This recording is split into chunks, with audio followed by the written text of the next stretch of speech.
Olá, eu sou Felipe Stark, sócio do Schneider Stark Ruppel Advogados, e nesse vídeo eu vou conversar um pouco sobre os primeiros cuidados que um empreendedor tem que ter ao iniciar as suas atividades. A primeira coisa que eu gostaria de ressaltar é que se deve abandonar um pouco aquela ideia de que o direito é burocrático e só vem para complicar. Na verdade, uma organização jurídica bem feita pode valorizar bastante a empresa. Mas tudo bem, por onde começar? O primeiro passo é entender a maneira de regularizar a sua atividade empresarial. É claro que muita gente, às vezes por necessidade, às vezes por desinformação, começa a sua atividade de maneira informal. Tudo bem, até dá para se entender. Só que isso traz muitas limitações.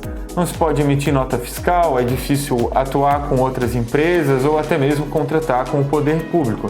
Então é muito recomendado que desde logo se regularize a atividade. Se a sua ideia é começar com um empreendimento pequeno e se você não tem a necessidade de sócios, o mais indicado é começar com o microempreendedor individual, o famoso MEI.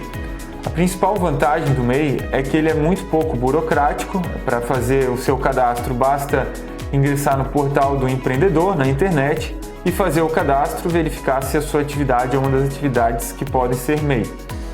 Uma outra grande vantagem é que a tributação é fixa, não depende do faturamento da empresa ou de quantas vendas forem feitas. A desvantagem do MEI é que ele é limitado.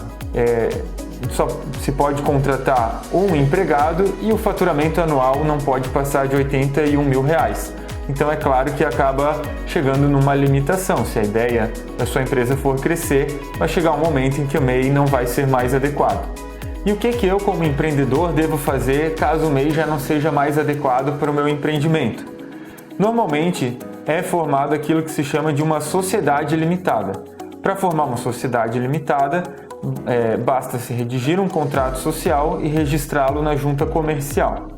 As principais vantagens da sociedade limitada é que é um modelo ainda não muito burocrático, mas que já permite que se tenha sócios e que se criem regras internas para aquela empresa.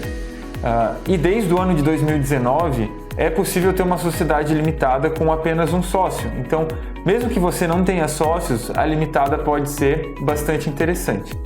Outra grande vantagem da sociedade limitada em relação ao MEI, por exemplo, é que ele oferece uma proteção ao patrimônio pessoal do empreendedor, ou seja, eventuais dívidas que são da empresa não chegam como regra ao patrimônio do empreendedor. Um cuidado na elaboração do seu contrato social. É muito tentador, a gente vê na internet vários modelos prontos, mas procure investir um pouco no contrato social para que ele seja efetivo, para que ele diga respeito à realidade da sua empresa, porque é muito mais fácil resolver os problemas que ainda não existiram do que os problemas que surgirem depois, em que já se envolve dinheiro, em que já há outros interesses na atividade empresarial. Então, quanto mais conseguir se prever, melhor para o empreendedor. A grande maioria das empresas no Brasil estão constituídas como sociedade limitada. Mas para empresas que estão em estágios mais avançados e precisam de investidores, pode ser interessante também pesquisar sobre a sociedade anônima, a SA. A sociedade anônima ela é um pouco mais complexa, ela é um pouco mais custosa para o empresário, só que ela tem ferramentas bastante interessantes, como ferramentas que possibilitam o ingresso com mais facilidade de investidores, o que possibilitaria a alavancagem da empresa. De maneira geral, são esses os principais aspectos de organização e regularização da empresa. Claro, existem algumas situações específicas, empresas do ramo alimentício ou então que mexam com medicamentos ou com saúde vão precisar de autorização da vigilância sanitária, por exemplo. Instituições financeiras, seguradoras, fundos de investimento também vão precisar de autorizações especiais de agências reguladoras. Mas de maneira geral, é isso daí, essas seriam questões bastante específicas. E aí quais são os próximos passos depois que a casa está arrumada internamente? Claro, aí é cuidar da relação com os terceiros, com aqueles que estão fora da empresa. Isso se dá através dos contratos. Aqui já vai uma dica, uma recomendação geral. Muito cuidado, principalmente nessa fase inicial, com o famoso fio do bigode, ou seja, criar relações com terceiros sem contrato, só pela confiança. A longo prazo, essas relações acabam criando problemas, porque não se lembra exatamente o que ficou combinado e cada lado vai tentar lembrar melhor para o seu lado. Então, o melhor mesmo é buscar fazer um contrato e regular as situações. Até porque hoje em dia, com a tecnologia de informação, é muito fácil elaborar os contratos e até mesmo assinar, o que pode se dar de maneira digital sem maiores problemas. Há diversos tipos de contratos que podem interessar as empresas. Tudo vai depender da atividade econômica que ela tem. Então temos desde contratos de empregados, Então o contrato que eu vou ter para contratar uma pessoa como funcionário, o contrato para prestação de serviços, contrato de compra e venda, contrato de aluguel do próprio espaço em que a empresa vai ficar. Tudo vai depender bastante aí da atividade que essa empresa vai ter. Mas assim como eu falei um pouco antes, também nessa fase é interessante contratar um profissional para que já vá elaborando esses contratos da melhor maneira possível e de forma preventiva. Acaba sendo muito menos custoso para o empresário cuidar com que os problemas não aconteçam antes do que depois ter que remediar com medidas judiciais, por exemplo. Depois da organização interna da empresa, ou seja, você já decidiu, vai ter uma sociedade limitada com 1 ou 2 sócios, você já elaborou seus principais contratos, já tem os modelos bem definidos, o que se recomenda é que faça o registro da marca ou até das marcas que vão ser utilizadas.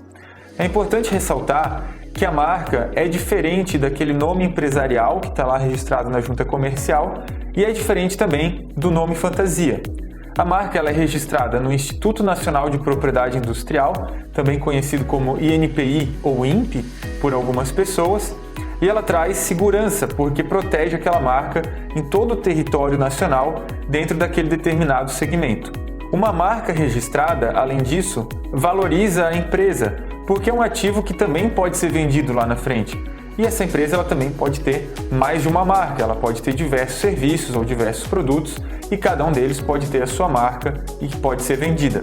Quando for buscar a sua marca para registro no INPI, busque marcas mais criativas e menos óbvias.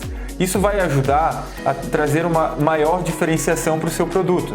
É só a gente pensar aí em grandes marcas atuais, elas não têm nomes tão óbvios como Uber e Airbnb, São nomes criativos e não óbvios como eu mencionei. Então isso pode ser mais interessante também, porque chegando lá no INPI, há maior probabilidade de que ainda não exista o registro daquela marca, E aí dando mais valor para a sua empresa. Bom, até agora a gente falou então da organização interna da empresa, da relação com terceiros através de contratos e do registro da marca ou das marcas. Existem diversos outros aspectos que também podem ser cuidados para trazer mais valor para a empresa através de cuidados com o direito. É claro que a gente sabe que cada vez que se contrata uma nova assessoria, um novo consultor, existe um custo.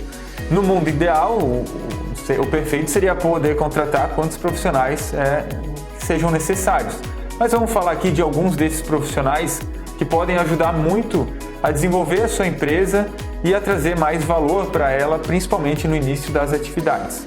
O primeiro desses profissionais é o advogado. Então aqui eu faço também um convite para abandonar aquela ideia de que se deve buscar o advogado só quando já aconteceu um problema. Pelo contrário, o custo-benefício do advogado é muito maior de forma preventiva, quando ele é consultado antes do problema acontecer, seja na elaboração de contratos, na tributação ou então até na organização geral da empresa. Outro profissional que é fundamental para qualquer empresa é o contador, porque ele vai cuidar do dia a dia das contas da empresa e também do pagamento de tributos, eventualmente também do RH, dos seus empregados e assim por diante. É um profissional também essencial para que a empresa possa iniciar suas atividades. Na atualidade, também surge um novo profissional muito importante para a atividade das empresas. É o Data Protection Officer, ou encarregado pela proteção de dados. Essa demanda surgiu principalmente com a Lei Geral de Proteção de Dados. E é o profissional que vai garantir com que o banco de dados da empresa e todo tipo de dados mais sensíveis que ela tenha seja respeitado e não prejudique a privacidade das pessoas físicas com as quais a empresa lida. E por fim, claro, sempre na medida do possível, recomendamos também a contratação de uma assessoria financeira para que a empresa saiba exatamente o que fazer com o seu dinheiro, quanto manter em reserva e de que forma fazer investimentos, por exemplo. De maneira geral, esses são os principais cuidados ou até os primeiros cuidados que uma empresa deve ter sobre o aspecto jurídico quando inicia suas atividades. Se quiser saber mais informações, acesse o nosso site ssradv.com.br.